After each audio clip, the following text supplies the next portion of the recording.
Hi everyone, फिर से एक नए वीडियो में स्वागत है।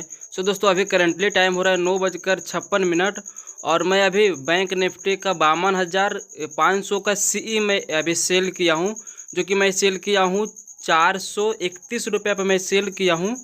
और यहां पे अभी प्राइस चल रहा है 448 रुपया। तो अभी फ़िलहाल के लिए हमारा लॉसेस चल रहा है 200-250 रुपया लॉसेस चल रहा है। और इसमें लेने का लॉजिक मैं आपको बता दूं तो मार्केट आप देख रहे होंगे कि 2-3 दिन से कंटिन्यू ब्रेक डाउन करने के बाद नीचे ही नीचे आ रहा है। आज तो और 500 पॉइंट गैप डाउन ओपन हो गया और गैप डाउन ओपन हो गया और एक कैंडल बड़ी बनाई और उसके बाद वो आधा नीचे आ गई थी और उसके बाद धीरे धीरे धीरे 3-4-5 कैंडलें वहाँ जाते जाते 3-4-5 कैंडलें बना दी। मतलब हमें साफ साफ दिख रहा था कि वहाँ पे बायर का इंटरेस्ट नहीं है। बायर का इंटरेस्ट नहीं रहने कारण मैंने थोड़ी सी पहले पोजीशन बनाने के लिए सोचा, लेकिन सोचते सोचते भर में पल भर में मार्केट नीचे आ गया।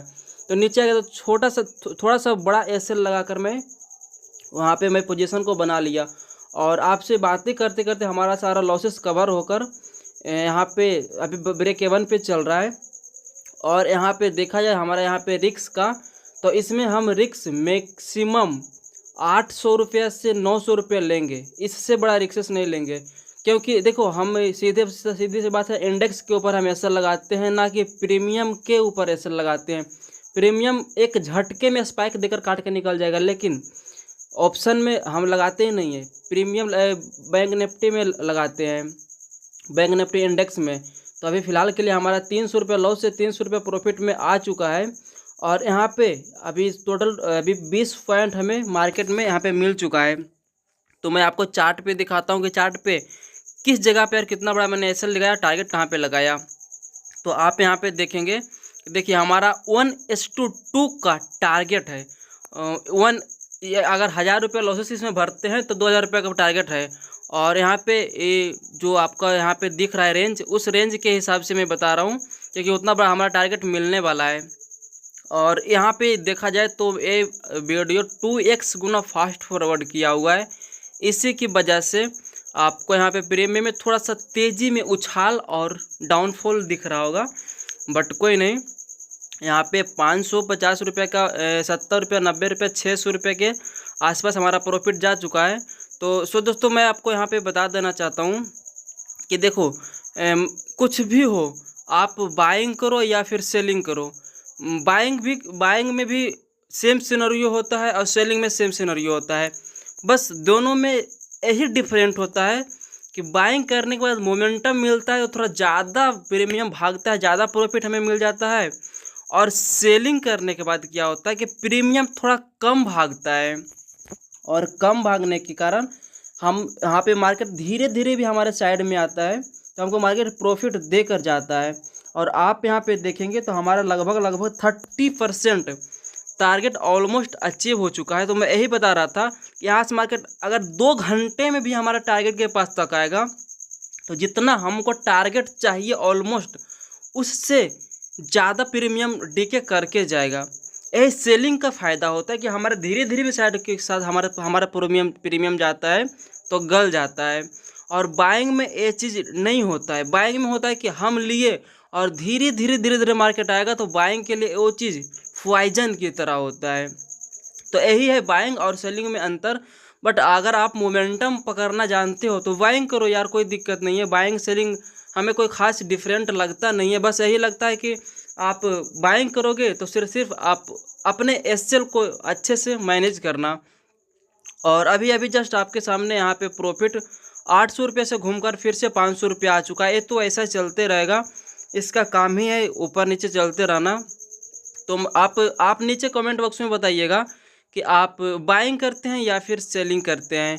अगर बाइंग करते हैं, देखिए यहाँ पे देखा जाए तो 111 पॉइंट का हमारा लगभग एसएल है और 111 पॉइंट का एसएल है, इंडेक्स में एसएल है। मतलब देखा जाए तो हमारा यहाँ पे लगभग 50 पॉइंट प्रीमियम में घसक जाएगा। 50 पॉइंट बोले तो लगभग 700 से 800 रुपया तक हम इसमें लॉसेस भरने वाले हैं।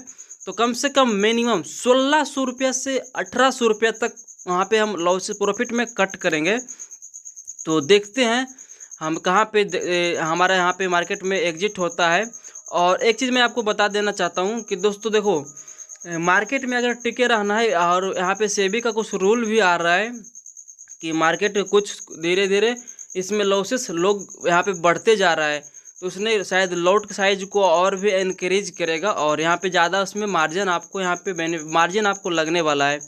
इसीलिए आप सतर्क हो जाए अगर ट्रेडिंग कर रहे हैं तो यहाँ पे देखा जाए तो एक छोटी सी, वहाँ पे जहाँ मार्केट अभी ट्रेड कर रहा है, छोटी सी एक रजिस्टेंस है, बट कोई नहीं, हम टारगेट के हम सेलिंग कर कर बैठे हैं। धीरे धीरे भी मार्केट आएगा तो हमारा प्रीमियम देकर जाएगा, गलना ही है। प्रीमियम करेगा क्या, उसको तो गलना है।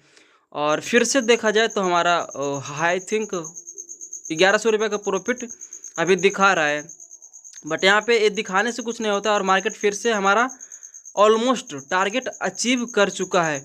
जो नीचे वाला रेड लाइन आप देख रहे हैं ना, रेड ही लाइन के पास तक एक नीचे के लिए छोटी सी कुछ टाइम के लिए सपोर्ट तो बनने वाला एटलीस्ट, क्योंकि वहाँ पे एक हमारा सपोर्ट एरिया बनने की प्रोबेबिलिटी मैक्सिमम दिखती है। और आप आज देख रहे होंगे कि मार्केट ट्रेंडिंग है, 2-3 दिन से कंटिन्यू मार्केट ट्रेंडिंग है। ब्रेक डाउन करने के बाद मार्केट यही 3-4 दिन ऑप्शन बायर का ज़बरदस्त पैसा बनता है।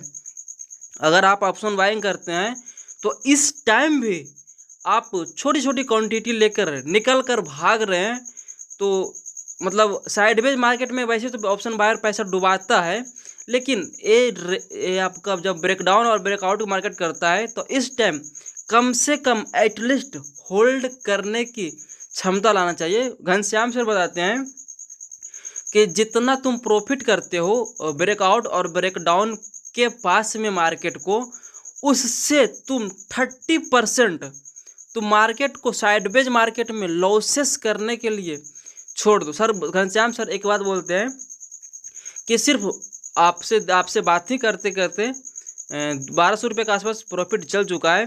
तो घनश्याम सर बोलते हैं कि देखो, अगर तुम एक ऑप्शन बायर हो तो जो रेंज में मार्केट रहता है उसी रेंज के आसपास तुम खाने पीने भर, अपने घर चलाने भर स्कैल्पिंग की तरह पैसे तुम निकालो, लेकिन तुमको बड़े पैसा निकालने के लिए एटलीस्ट ब्रेकआउट और ब्रेकडाउन पे ही बड़ा पैसा निकलता है। तो आपसे बातें करते करते हमारा फिर से 1300 रुपये का प्रॉफिट जा चुका है। बट देखो, हम अगर मार्केट को 700 रुपये देने की, देखो हमारा मार्केट हमारा टारगेट अचीव करके भी नीचे आ चुका है। तो मैं आपको बता रहा था, देखो मार्केट है, जितना दे रहा है लेने की कोशिश करो। जितना एसएल बन रहा है प्रॉपर एसएल के साथ खेलो। अगर बीच में भागोगे ना, आपसे एटलीस्ट मार्केट पैसा तो लेकर जाएगा ही। और तुम मार्केट को कितना एब्जॉर्ब करते हो, कितना समझते हो, कितने दिन का एक्सपीरियंस है, एक्सपीरियंस डोंट मैटर, बट यहाँ पे डिपेंड करता है कि तुम मार्केट को कितना समझते हो, किस तरीके से अपना माइंड साइकोलॉजी को आप डेवलप कर रहे हो। सबसे बढ़िया है कि मार्केट में माइंड साइकोलॉजी अगर आपका सही रहेगा तो आप 10 दिन लॉसेस भी कंटिन्यू करोगे तो एक दिन में सारा लॉसेस कवर करने की मार्केट आपको अपॉर्चुनिटी देता है। लेकिन क्या आप उस लेवल तक, उतने टाइम तक रुक पाते हो या फिर नहीं, ये आपके ऊपर डिपेंड करता है। तो आप देखेंगे तो हमारे यहाँ पे ऑलमोस्ट टारगेट अचीव हो चुका है, टारगेट से नीचे आ चुका है। और वीकली कैंडल पे देखेंगे तो हमारा एक सपोर्ट एरिया यहीं पे बना हुआ है। तो कोई नहीं, यहाँ से अब कंटिन्यू मार्केट एक डाउनफॉल आता है ना तो निकलना ही ज़रूरी होता है। और अभी फ़िलहाल के लिए हमारा प्रॉफिट बढ़कर 1600-1700 रुपया ऐसे ही मतलब दिखा रहा है, 1650, 1670, 77, 80। तो देखते हैं कहाँ पे इस ट्रेड को हम यहाँ पे एग्जिट कर पाते हैं और कहाँ पे इस ट्रेड में हम निकलते हैं। तो आप वीडियो के इतना दूर आ चुके हैं तो आई होप कि आपको वीडियो पसंद आया होगा। और हमारा टारगेट सिर्फ देखो, मैंने टारगेट कहाँ लगाया था, मार्केट हमारा टारगेट से कितना नीचे आ चुका है। इसीलिए होल्ड करना अच्छी बात होती है, लेकिन हाँ लॉसेस में होल्ड ना करो, प्रॉफिट में होल्ड कर लो ना यार, क्या दिक्कत है। 1700 ₹1750 रुपया हमारा प्रॉफिट जा चुका है। अब यहाँ से हमको यहाँ पे एग्जिट करना पड़ेगा। तो मैं यहाँ से आपके सामने जस्ट यहाँ पे अब एग्जिट ही करने वाला हूँ। तो देख लेते हैं एक बार, फिर से मार्केट अब घूम रहा है, एग्जिट कर देते हैं। तो गाइज यहाँ पे हमारा एक लॉट में हमारा यहाँ पे प्रॉफिट हुआ था 1603 रुपया, और दूसरा में फिर से मैं बहुत देर के बाद मैं नीचे के लिए फिर से बनाया था, उसमें 211 रुपये का प्रॉफिट लेकर निकल गया। बट कोई नहीं, आज हमारा टोटल प्रॉफिट 1824 रुपये का हो चुका है। बाय बाय, फिर मिलते हैं नेक्स्ट वीडियो में।